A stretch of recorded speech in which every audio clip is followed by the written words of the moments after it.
Nu știu dacă e drumul meu sau doar o obișnuință.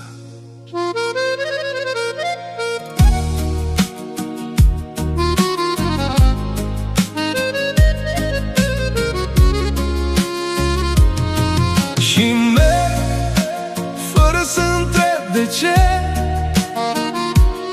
parcă mă duce cineva de mână. Nu știu unde ajung, dar știu că n-am fost niciodată mai mult ca acum. Am lăsat în urmă vorbe goale, promisiuni uitate pe trotuare, oameni care au spus că rămân, dar s-au pierdut înainte de drum.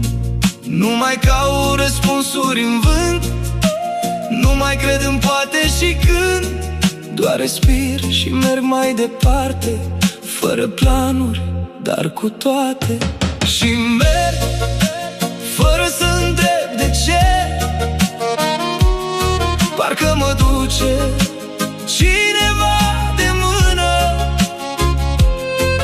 Nu știu unde ajung, dar știu că n-am fost niciodată mai mult ca acum.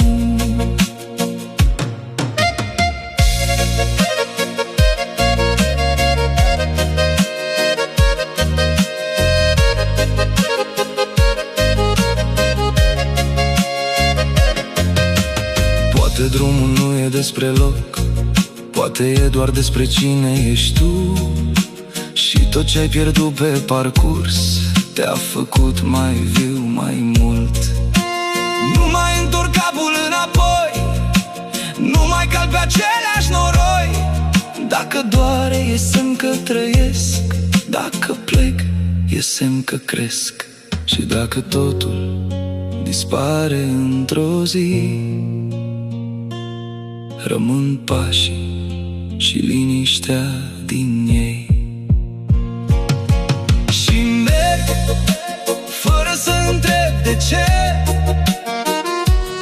parcă mă duce cineva de mână. Nu știu unde ajung, dar știu că sunt mai aproape de mine.